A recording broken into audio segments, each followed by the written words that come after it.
and welcome to YTA Insights, a journey into the world of classical music. I'm St. John Flynn. In this episode of the series, we'll take a look at the ongoing work of young Texas artists, how it impacts the lives and careers of young musicians, and the upcoming blockbuster weekend of arts events, celebrating YTA's return to the stage of the Crichton Theatre in downtown Conroe, which you see behind me here. I'll be talking to YTA staff, arts leaders from across the state of Texas, and a YTA competition gold medalist from 20 years ago, who now sings in opera houses all around the world. Unfortunately, because of COVID-19 restrictions, YTA has not been able to hold its annual music competition for the past 2 years. But coming up in March, in just a few weeks, we'll celebrate its return with a big weekend full of special events to showcase the fine arts in Texas. As it bounces back, you can help keep YTA strong with your financial support. You'll find details online at youngtexasartists.org. Last year, in the first episode of this Insights series, I spoke with YTA President and CEO Susie Pokorski about the history and the work of the organization.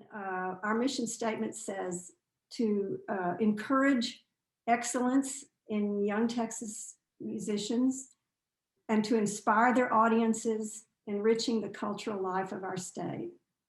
Every year, about the second weekend in March, we have a classical music competition for the 4 divisions of voice, piano, strings, and winds, brass, percussion, harp, and guitar, which is sort of a catch-all division.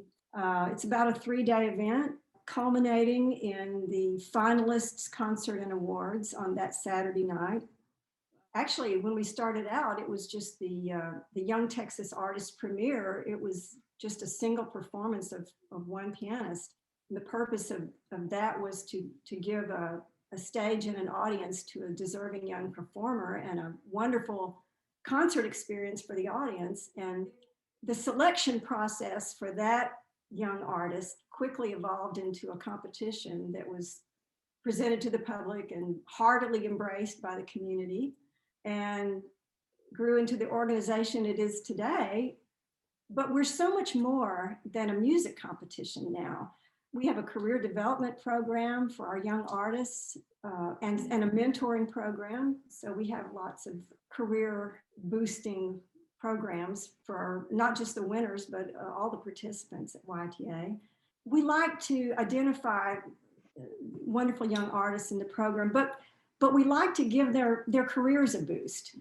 These are young people who are on the verge of a professional career, and they need things on their resume. They need experience. They've told us that the experience of the competition is probably the most valuable thing to them. Of course, the prize money is good. And one thing I'd like people to know is that our artists tend to get invited to perform with area orchestras. Recently, our winner was invited to perform with the Texas Medical Center Orchestra. So that's their goal, is to perform, and to get to do it with an orchestra is just a wonderful, wonderful boost to their career and their experience. We haven't been able to do any of our live events for either our audience or for our YTA Circle group, but we have something especially wonderful planned for the spring of 2022. So I want everyone to keep in touch, stay tuned, because we'll be back in spring of 2022, so plan to be dazzled. And we'll be hearing from Susie again a little later in the program. The reputation of YTA is built on the rigors and prestige of its annual music competition, held for many years at the historic Crichton Theatre in downtown Conroe, Texas. The person responsible for ensuring the competition's smooth running and high artistic standards is Artistic Director Dr. Emelyne Bingham. I talked with her last year for this series, and she explained the inner workings of the competition and how its standards are maintained. There are a number of things that happen that I'm responsible for. One of which is just to sort of to ensure that the competition is run fairly and it is run in a way that is beneficial to not only our audience, but of course the competitors themselves, and that it's a positive experience and a learning experience for them, and also that we allow them to create the environment so that they can perform their very best. The other thing that I do is to make sure that the artistic standards of the competition are upheld with regards to the judges' selection, to the preliminary selection of the competitors, for the collaborative pianists, to make sure that they're that we're well staffed and that they are not worked, as it were. And so just trying to make sure that all of those things are kept under a good artistic sensibility, I think. The age range is 18 through 30. Although we do allow our singers an extra couple of years, as you may know, of course, singers it takes them a little bit longer for their voices to develop, and they really sometimes don't reach their real maturity as a singer until around 30. So we give them the benefit of the doubt of having another couple of years to compete. But it's meant to be a collegiate level and into the early professional years. Most of them are in school, and because of that, we see such a wonderful representation of performers from all over the world, which is so exciting. But beyond those collegiate programs, we also have some competitors who are young professionals who are just sort of getting their feet wet in the profession. But in order to make it uniquely Texan, which is really such a wonderful part of the essence of our competition, that they either have to be living and working in the state of Texas, or they could be a Texas resident, a permanent resident that's studying in another school or somewhere else. Usually about around 80, give or take a few. Wow. We try to hear as many people as we possibly can, because we want to give that experience, the competition experience, the experience of playing in an audition setting. And it's kind of nerve-wracking, and it's good experience for them as they begin to take auditions, later on in life. So we try to hear as many as we can, generally around in the 50s somewhere. Mm-hmm. And we are limited.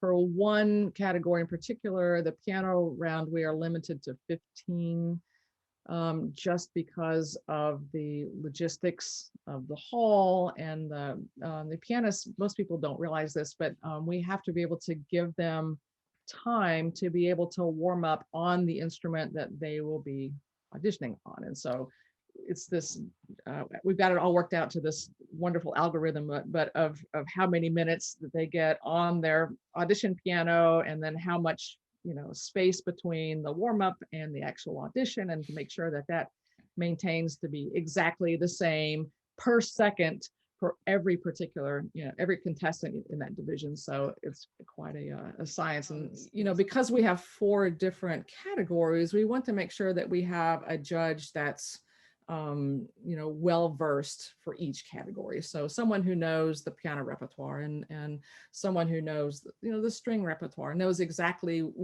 at what point to start the movement, so we get to hear part of the cadenza in the allotted time and those kind of things. So a significant unifying thing is that they all want the same things, as they want these young people to succeed. The competition is all about the contestants that it draws. And I think, the contestant pool gets larger every year. It gets stronger every year.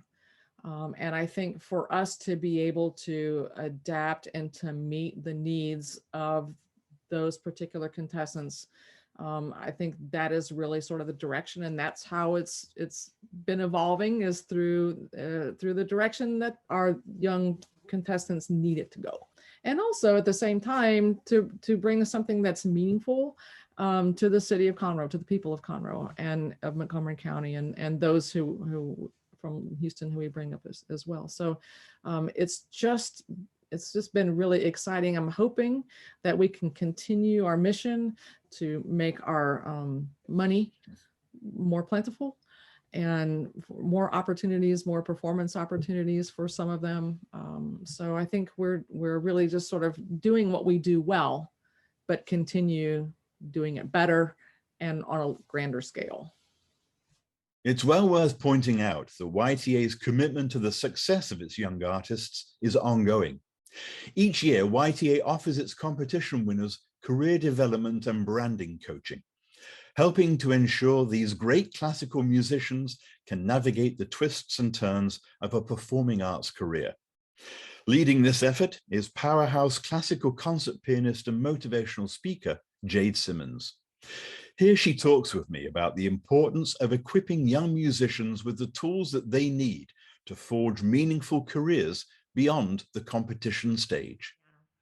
And I think, like most musicians, we come out armed with our Chopin and our Beethoven, and we realize nobody really taught us how to make a career out of the Chopin and the Beethoven. So a lot of where I am today was because of trial and error in the beginning, going after one thing and getting something else instead, and then having to make the best of it.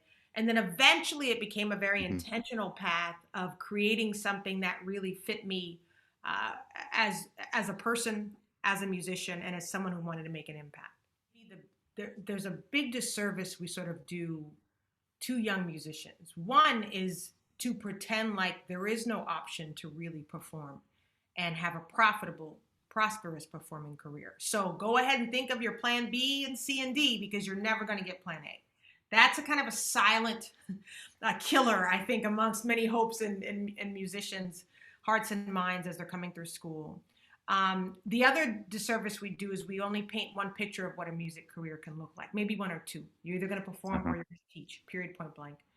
And then we also, there's a subtle message of, if you do anything that doesn't look traditional, somehow you didn't make it. You are doing the backup version of a career.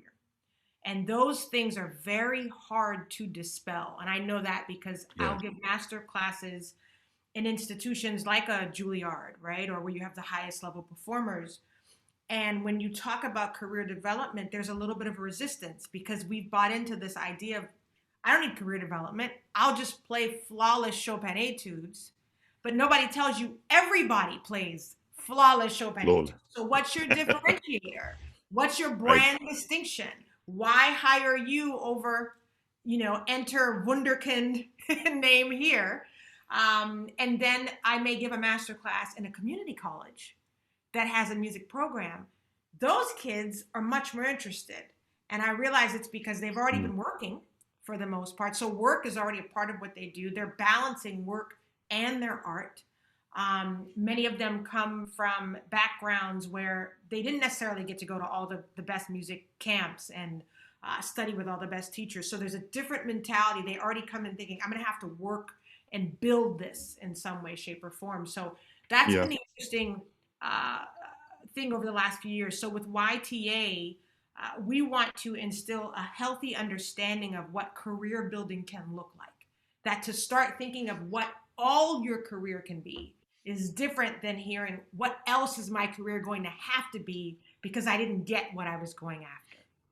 So that's starting with the fresh mentality of, as an artist, we're creatives and we have multiple options built in us. And our job is to figure out what those multiple facets are. And is there profitability that can be attached to each of those lanes of creativity? And I don't know, maybe because we've been so much of performance practice is about perfecting past tradition, we sort of forget that our present selves should be a part of the equation that we're offering. But you're right, the foundation has to be solid music making. And I think, when we start these conversations, most of the people who are in the rooms that I'm speaking to, they're all solid. They're either coming from the best schools, or in YTA's case, they're competition winners. So we know the music is there, but is the ability to connect with an audience there? Is the ability to create programs that are powerful and all engaging? Is that there? Because sometimes it's not. It's not. And many young musicians, they have the technique and the foundation, but they haven't given much thought to all the other stuff that matters. most people are very happy because it's like I said, it's the stuff you don't get in music school. Now, to be fair, most music schools today offer some form of career development, but I don't see a lot of talk about what does it look like to develop an artistic brand. What does it look like to go beyond being a person who plays gigs, to someone who creates all-encompassing experiences, right? So I feel like by the time people come to a YTA career seminar, which has been wonderful because they've opened it up to the community at large. So it's never just a room full of classical musicians. We have some people who are pop singers, some who are theater artists, playwrights. So we're talking in broader terms about how do we ourselves become a compelling product, right? A compelling brand that has something to offer. And it's gelling because these are the things we don't hear spoken about usually in our music courses, even in our career development courses. So it's exciting to see eyes kind of get wide with possibility. Like, can we really do that? Can I actually say that? Can I do these things? And having permission to go beyond the instrument you play or the venues that you're used to playing in or the presentations that you're used to giving. You see a lot of people suddenly awaken to lots of possibilities. One way that YTA helps its winners to establish a professional reputation is through its partnerships with regional and community orchestras in Texas, who provide opportunities for YTA gold medalists to perform as soloists with them. One of these ensembles, about to feature the 2019 YTA Grand Prize winner after a COVID-related delay, is the Texas Medical Center Orchestra. I spoke with its artistic director and conductor, Libi Lebel. Libby, thank you very much for joining us. Welcome. Thank you for having me. The Texas Medical Center Orchestra, which you founded in, I think, the year 2000. Tell me a little bit about the history of this orchestra and what it means to you and what you have done together. Well, we are now in our 22nd season, which is really, really long time. I moved to Houston from New York, and I decided that I'm going to start an orchestra. And it's really been an amazing journey. When I held my first audition, I had about 100 people that showed up. And the rest is history. We have been performing 3 to 4 concerts a year. We have won the American Prize for Best Community Orchestra since 2016, which is quite a big prestige for us. And it's been really wonderful working and creating relationships with people that have been with me for 22 years. You know, we have a lot of medical students and doctors. The Texas Medical Center Orchestra is made of people in the medical field. There are people, they could be, you know, doctors, medical students, scientists, nurses, and we also have some people that simply work in the medical office. And they all want to come and have music and create this amazing opportunity. I know that on May 7th, at Zilker Hall at the Hobby Center in Houston, you have one of your season performances titled Celebration of Hope, which features pianist Artem Kuznetsov, who was the 2019 YTA Grand Prize winner. And he is performing, if I remember correctly, the Rachmaninoff Rhapsody on a theme of Paganini. For an orchestra such as yours to work with a soloist like Artem, what does that mean for you as an orchestra? What does that provide to you that you wouldn't ordinarily be able to make happen? Well, it's a great honor to work with Artem and with the Young Texas artists.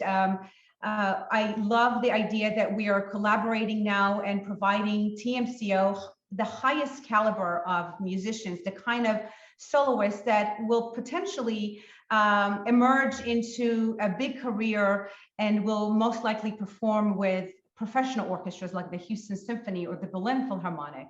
So it really is a great honor that these musicians get a chance to work with us, and then we get to be submerged with their talent. You know, Artem is an incredible musician and extremely talented. And when I heard him the first time, he really took my breath away. And I knew right away that I wanted to work with him.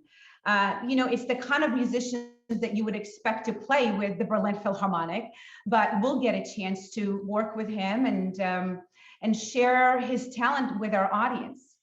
And this is an appearance with the orchestra that has been postponed on several occasions, isn't it? Yes, we were going to collaborate with him 2 years ago in May when the pandemic broke and we had to cancel our May concert. And then last season, we basically were dormant and did not have any concerts.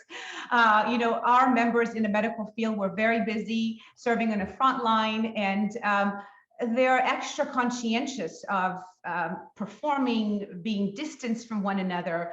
And it just was not going to work out for us to be together. And so when this season came about and our board decided that we are going to progress forward, we have come up with the bucket list season, which is based on wishes of our own members. And one of our members actually wanted to play the Rachmaninoff variation in the theme by Paganini. There is this beautiful melody that the pianist plays. He goes, da, da, da, da, da, dee, da, da, da, da. It's so romantic. And I think that people during the pandemic just felt like they wanted to live life. They wanted to feel passion. And so somebody wanted this piece. And I spoke to Artem and he said, yes, this is a great choice. I know as well that the orchestra is a semi-finalist for this year's American Prize Ernst Bacon Award for the performance of American music. When will you hear the final results of that? Do you know?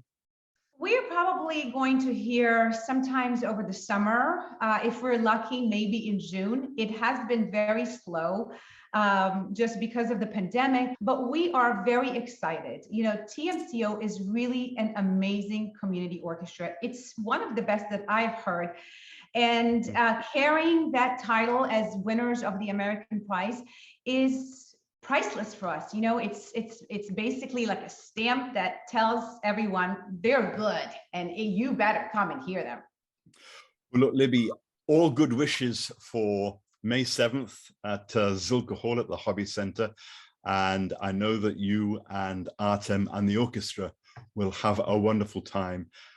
Best wishes, stay safe. Thank you very much. Thank you very much. And we send our best wishes to Artem, Libby, and the TMCO for a great concert in May. I mentioned earlier that YTA is returning with a bang to the Crichton Theatre in March after a 2-year hiatus. To tell us about the grand celebratory weekend being planned, here again is Susie Pokorski. Susie, we have a special comeback planned for March of 2022. You're calling this the Fine Arts Weekend. What is it and what is the idea behind this? Well, it's something for everyone who enjoys the fine arts and talented new stars on the Texas horizon. Our much-loved music competition is back at the Crichton Theatre, along with what our fans call the best party of the year, the pre-concert Bach, Beethoven, and barbecue with the after party. And this year, we wanted to add some special touches for our fans. So there will be a fine arts show, a contemporary dance showcase, and a Young Texas Poets showcase. The art show and the contemporary dance will be on Friday afternoon, and the Young Texas Poets will be to wind up the weekend on Sunday afternoon at the Red Brick Tavern. These are invitational events. They're not formal competitions like our music competition, although we will have an Audience Choice Award. They are invitational, curated events. So it sounds like quite a weekend and a great way for YTA to bounce back, because for the last couple of years, the competition has had to be cancelled, hasn't it? In 2020, in March, that fateful weekend was the weekend that COVID just hit everywhere. And so we were able to finish the actual competition, but we couldn't do the concert or the barbecue or any of the gala activities. And so we were able to award gold and silver medals, but we couldn't share them with the audience. Right. And everyone was terribly disappointed. And so the following year, we couldn't do it at all.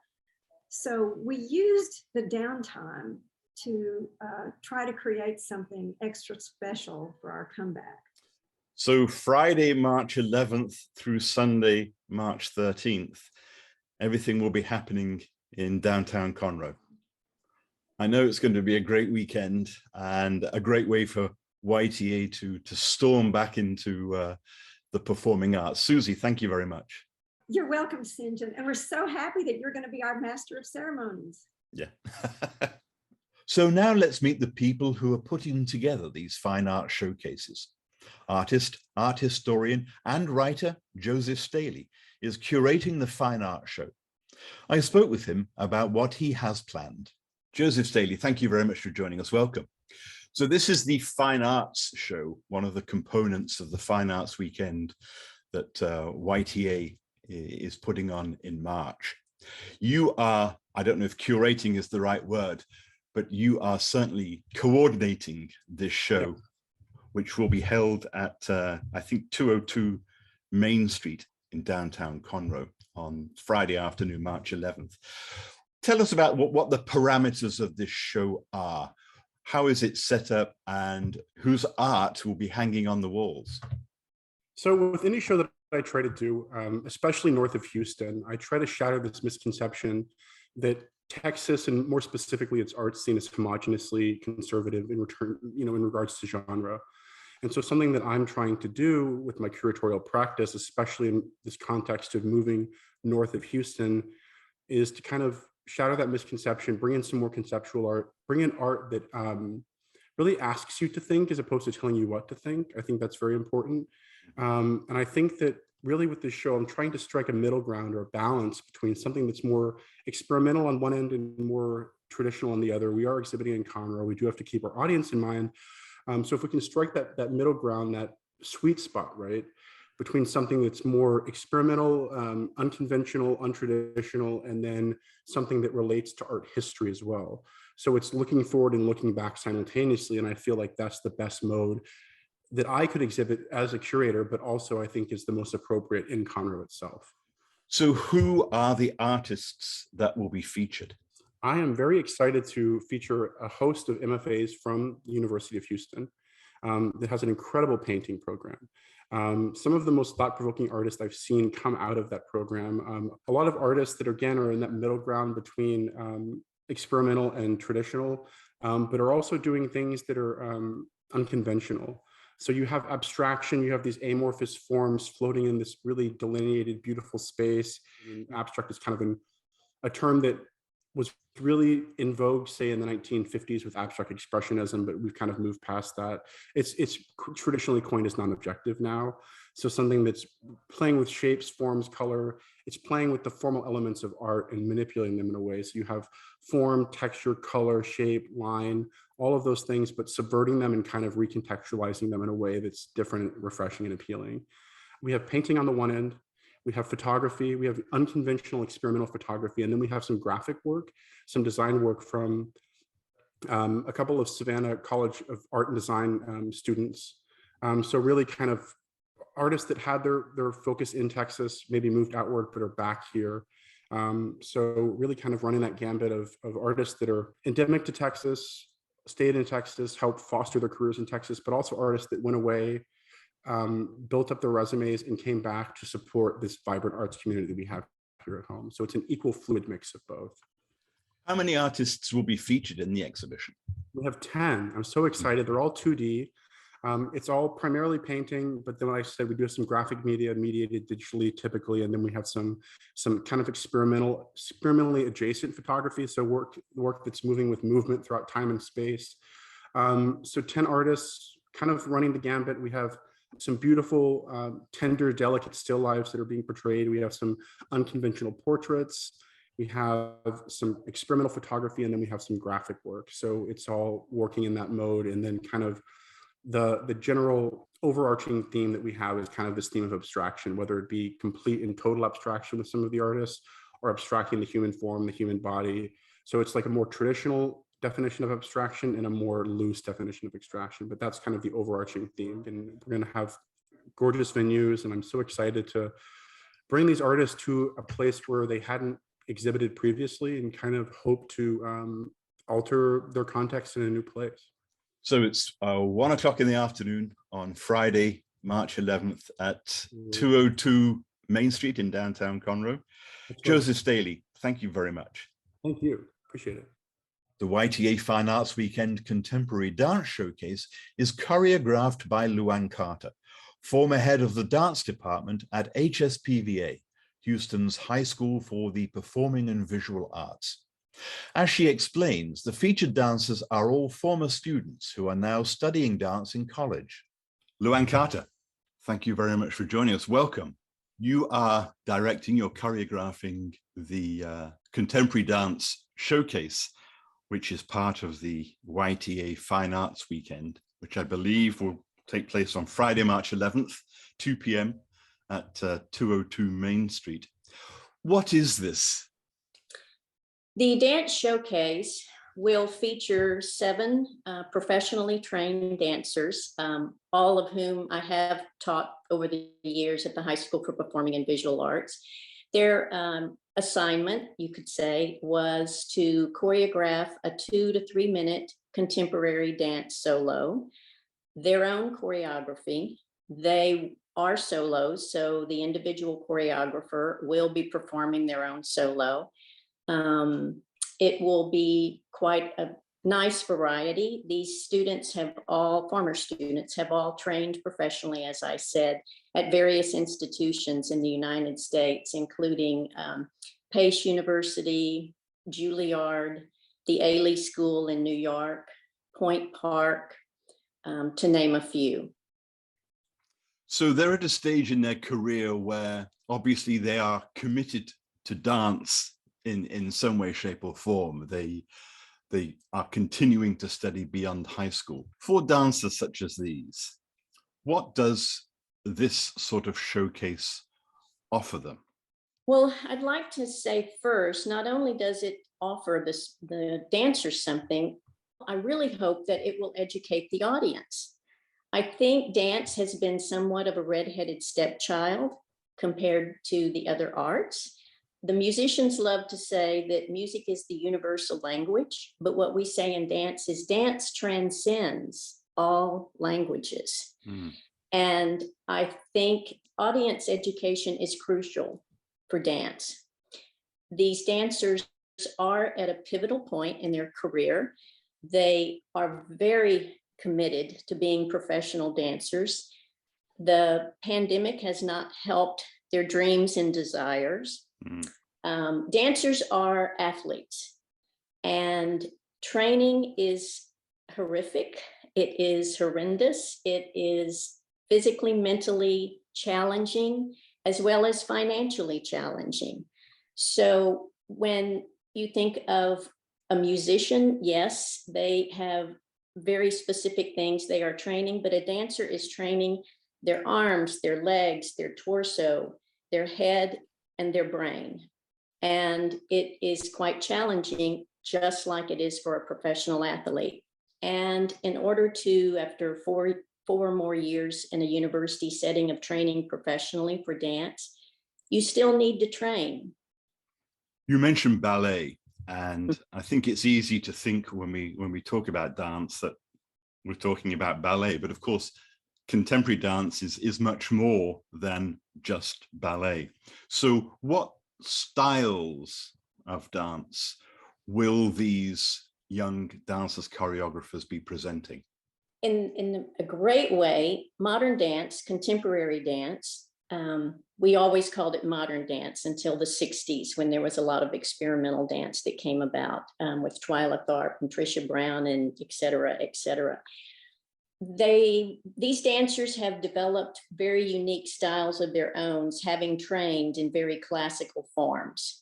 I know they have trained in Graham. I know they have trained in Horton. I know they have trained in Taylor and the various traditional forms. And now they have grown outside of those forms and into more expanded forms. So it will be exciting to see what they do. I have seen some of them dance in the past couple of years, and I was so touched and moved.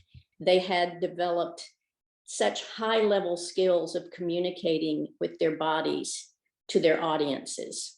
The dancers you will see on the showcase, they will have studied musical theater stage dance, they will have studied modern dance, ballet, tap dance, jazz dance, possibly break dancing. They will have studied a plethora of dance techniques, styles, and forms.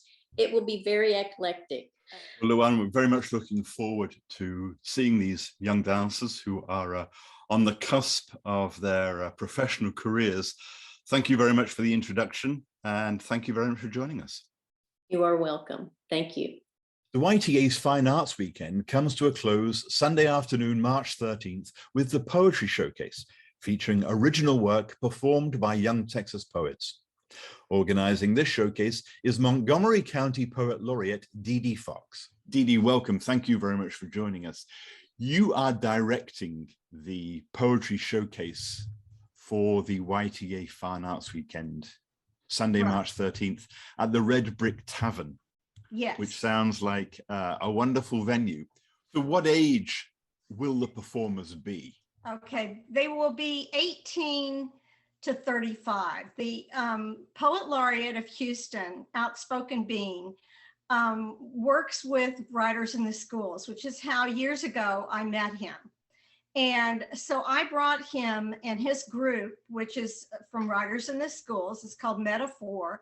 They came out to Conroe several times to do poetry, well, what I would call a poetry slam or performance poetry. Right. And the Metaphor group changes. It's not the same every year. They have to go through a selection process, but the current poets will be joining him. Is there a difference between writing a poem and performing or reading a poem? There's a huge difference because writing a poem is a solitary act. And it's you and your ideas and the page or the computer. Whereas a reading, you have to kind of come out into the open and admit that you're a poet. I mean, I was a closet poet for a very long time before I had the courage to. It's only recently that I really say I am a poet, because there are always those questions: am I good enough? Are people going to relate to what I'm saying? Are they going to like what I have to say? Kind of like a Sally Fields kind of moment with going public with poetry. But once a person does read out loud and gets a reaction from the crowd that they're reading to, it's very affirming and very encouraging. So for students that are college age and above, up to 35, I think is the cutoff you said, where do these young people get their poetic education from, if that's the right word? How is it that they are engaging with poetry? Well, first of all, I need to clarify, Outspoken Being is 35. The young people that come with him that are under his guidance are younger than that. And most of them will be high school and early college. And the way they have gotten their education is through Writers in the Schools, which just has a terrific program and has been one of the highlights of my life to participate and facilitate in classes with them.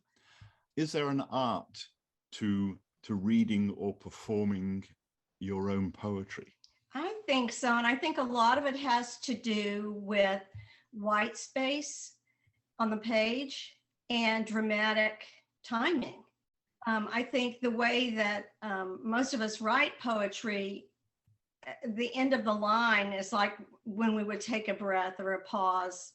But there are times when the words are written diagonally, or they're like one poem about vertigo. I had words that were all over the page, but you still could tell how to read it. But there was a dizzying effect just to reading the poem, and that was deliberate.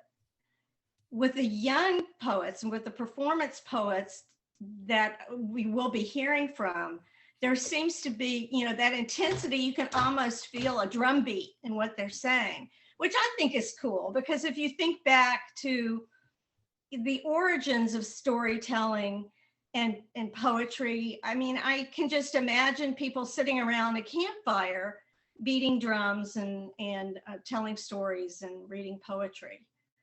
There's that great relationship between poetry and music, I think. Well, Dee Dee, we look forward to the Poetry Showcase on Sunday, March 13th at the Red Brick Tavern in downtown Conroe. Dee Dee Fox, thank you very much. Thank you very much. One significant element of the success of the YTA music competition over the years is its partnership with the city of Conroe, which has always welcomed and supported it. Shannon Overby, director of Visit Conroe, told me recently about the ways in which YTA enhances the cultural life of the city. Shannon Overby, director of Visit Conroe, which is the Conroe Convention and Visitors Bureau. Welcome. Thank you very much for being here. Thank you for having me. Tell us a little bit about Conroe. It is one of the fastest growing cities in the US. Is that still true? It has been for a number of years, yes. Many years ago, people would attribute it to maybe to the annexation as Conroe grew its boundaries. More recently, that cannot be the case. It is just growing by leaps and bounds. We continue to be in the top 10 fastest growing cities in the United States, for sure. The governor's office has designated Conroe as a Texas music-friendly community. What does that mean? I call them pillars of marketing. When looking at how I'm going to market a community, I look at kind of what makes the community unique and why would people choose our community over any other community in the United States or anywhere in the world for that matter, to visit, to move to grow a business, to bring an event or whatever. And we've identified, history, arts and culture, the great outdoors with the lake and the forest, a variety of things, but music is definitely one of them. And so 3 years ago this month, the Texas Music Office, which is in the office of the governor of Texas, designated Conroe as the 7th city in Texas to be a Texas music-friendly community. And what that means to us is that it has been an emphasis that our community leaders has put on the growth of our community when we're opening new venues or when we're looking to bring events to our community, that we want it to have that a music component of some sort. And it's not just country music or rock and roll. It's all genres of music, all ages of music. Young Texas Artist plays right into that piece of the puzzle. The Young Texas Artist Music Competition has had the historic Crichton Theatre as its venue for a good number of years. What does this competition in particular bring to Conroe? I think it brings some recognition for sure. People know Conroe as a suburb of Houston. They know Lake Conroe and all of the great outdoor activities. They may even know some of the music venues in downtown, which are more of a bar atmosphere. I think having the Young Texas Artists held in downtown Conroe at the beautiful historic Crichton Theater just kind of showcases that we have a little bit to offer everybody, and you can certainly take advantage of seeing some great classic musicians performing, and then know what the theater is all about and the other offerings that they have throughout the year. So it's just a great way to showcase our downtown area for sure. Well, coming up for 2022, the YTA music competition is sort of expanding to a full weekend of events that features poetry and dance and visual art as well as the music competition and the annual Bach, Beethoven and barbecue fundraiser. What do you hope these events will do for Conroe and for the downtown area? We love to have a grouping of events over a weekend or a couple of days to encourage people to stay a couple of nights and experience what Conroe has to offer. I think that this is a great way to expose people to different genres of music or dance or the spoken word. Maybe they're coming because of the classical music side of things, but they may get out and listen to some of the poetry or see some of the dance, something that they wouldn't have thought about or experienced otherwise. And again, it's just bringing more exposure, not only to all of the different artists and the different offerings, but to Conroe in general to show, look, this is, the kind of things that we have to offer here in our community. Well, I know that Visit Conroe and that the city in general have been very supportive of the YTA music competition over the years. And we're very grateful for that. And we look forward to being able to showcase Conroe during the Fine Arts Weekend in March. Shannon Overby, thank you very much. Thank you for having me. As Shannon noted, Conroe has been designated a Texas music-friendly community by the Texas Music Office, part of the Governor's Office. Conroe, the Governor's Office, and YTA are all committed to developing the state's cultural tourism. I had a conversation recently with Dr. Gary Gibbs, Executive Director of the Texas Commission on the Arts, about the significance of cultural tourism and the role that organizations such as YTA can play in it. Gary Gibbs, thank you very much for joining us. Welcome. Thank you. Thank you. Glad to be here. As Executive Director of the Texas Commission on the Arts, you are involved in shaping, if you like, the what people call the cultural tourism of Texas. What do we mean when we say cultural tourism? Well, basically what we mean by that is any tourist who participates in any kind of arts event during their visit to Texas or a community. And our agency, Texas Commission on the Arts, actually has a formal memorandum of understanding with the Office of the Governor's Office of Economic Development and Tourism, and the other partners are the Texas Historical Commission, Texas Parks and Wildlife, and Texas Department of Transportation. And we all work to promote tourism for the state of Texas. Our agency focuses on in-state tourism. And so that's our main focus. And we do that by providing grants to organizations who can provide programming that's attractive to tourists. And what impact can such tourism have on a community? I'm glad you asked that, St. John, because a cultural tourist, we know from market research, spends more than any other type of tourist. And of all the different types of tourists there are, folks who like historical things, people who like parks and wildlife, people who like sporting events, all of those contribute to the tourism industry, but a cultural tourist tends to stay longer in a community, bring more people, and spend more than any other type of tourist. So that's they're seen as kind of the top of the echelon of tourists. And so it's important that Texas has a rich cultural offerings, artistic offerings, to attract those types of tourists to our community, because those dollars go directly into the local economies and into the state economy. So it benefits us all. And within the descriptor of cultural, how do the fine arts play into that?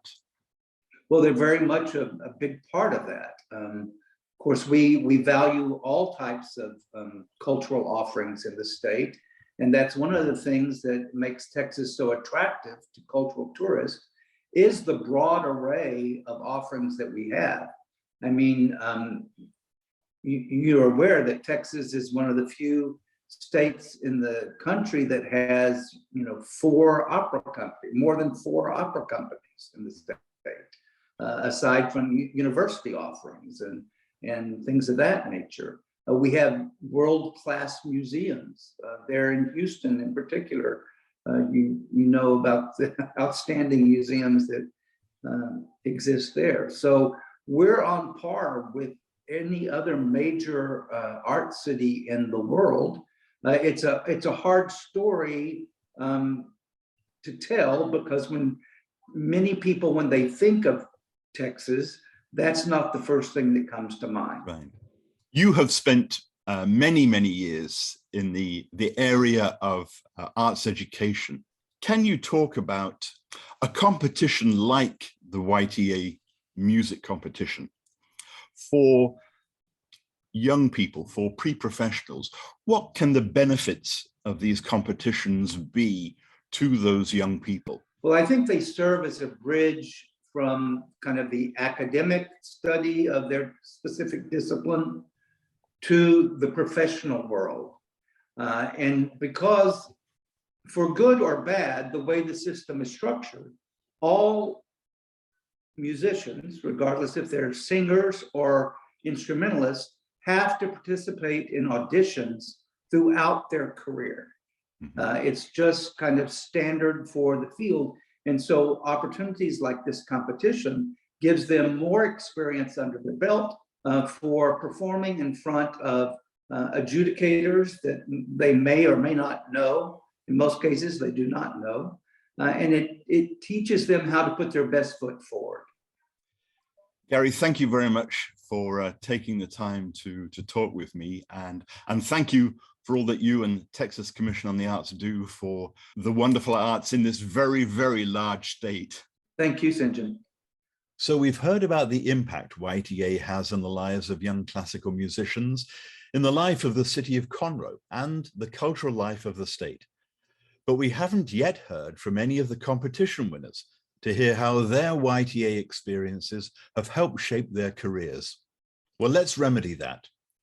In 2002, baritone Michael Mays won the YTA Gold Medal in the voice division. Since then, he's established an enviable international career, singing principal roles with leading US opera companies, such as Washington National Opera, the Glimmerglass Festival, and the opera companies of Houston, Boston, Kansas City, Pittsburgh, Atlanta, Seattle, and Philadelphia.